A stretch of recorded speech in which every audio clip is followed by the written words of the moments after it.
할렐루야. 오늘은 창세기 36장의 말씀을 함께 보도록 하겠습니다. 창세기에는 족보가 많이 나오죠. 이런 족보를 읽는 것이 쉽지 않습니다. 하지만 이런 족보를 잘 묵상하다 보면 그 안에서 주는 은혜와 교훈이 있습니다. 창세기 36장에는 에서의 족보가 나옵니다.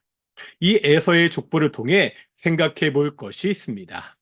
하나님은 아브라함에게 자손과 땅의 약속을 하셨습니다. 그런데 에서의 족보를 살펴보면 에서는 이 하나님의 약속에서 멀어지는 것을 볼 수가 있습니다.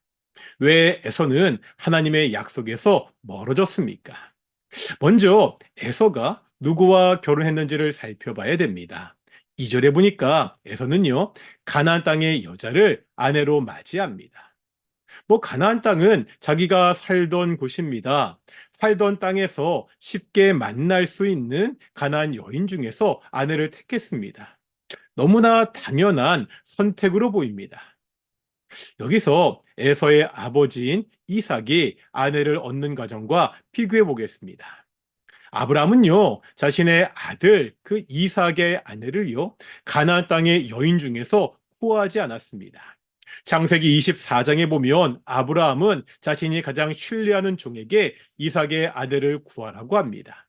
그러면서 당부하는 말이 24장 3절 하반절에 있습니다. 내가 거주하는 이 지방 가나안 족속의 딸 중에서 내 아들을 위하여 아내를 택하지 말고 이삭의 아내를 가나안 땅에서 택하지 말라고 합니다. 종을 먼 고향 땅으로 보냅니다. 몸은 비록 가나안 땅에 살고 있습니다. 하지만 악한 가나안 문화를 거부하는 모습입니다. 에서는 그렇지 못했습니다. 하나님의 약속과 멀어지고 있습니다. 에서의 문제는 아내만이 아니었습니다. 어디서 사느냐도 문제였습니다. 야곱과 에서가 화해를 하죠. 그래서 같은 지역에 거주하게 됩니다. 이때 문제가 발생합니다. 두 사람의 소유가 풍부하게 되자 함께 있는 것이 힘들어졌습니다. 이때 에서가 택한 방법은요, 모든 가족과 재물을 가지고 가나안 땅을 떠나는 것이었습니다. 이것도 형인 에서가 동생에게 양보하는 모양으로 보이죠. 다정하고 쿨한 형의 모습처럼 보입니다. 하지만 생각할 것이 있습니다. 가나안 땅이 어떤 땅이죠? 하나님이 약속하신 땅입니다. 에서는 하나님의 약속의 땅을 떠나서 자신이 좋을 대로 가고 있습니다. 이 모습을 보면 연상되는 사람이 있지요. 누구죠? 아브라함을 떠나 자신의 눈에 좋은 대로 소돔 땅을 택한 롯입니다. 에서는 야곱과 같이 이삭의 아들이었습니다. 그것도 쌍둥이였잖아요. 한 쌍둥이 안에서도 길이 갈라집니다. 하나님의 길과 사람의 길입니다. 자기의 좋을 대로, 자기 욕심대로 행동한 에서는 결국 하나님의 약속에서 멀어지는 사람이 되고 말았습니다.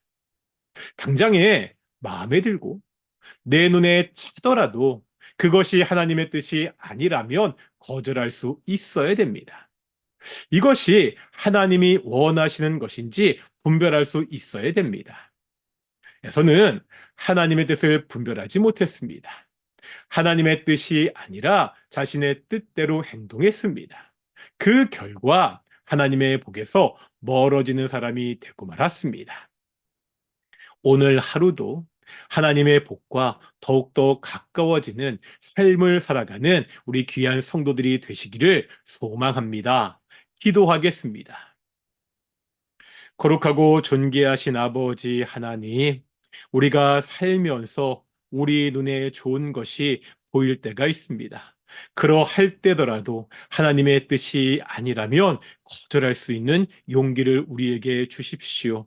우리가 하나님과 가까워지는 그 복을 누리며 살아가는 귀한 성도들이 될 수 있도록 인도해 주시옵소서. 감사드립니다. 이 모든 말씀 예수님의 이름으로 기도드렸습니다. 아멘. 마치겠습니다. 샬롬.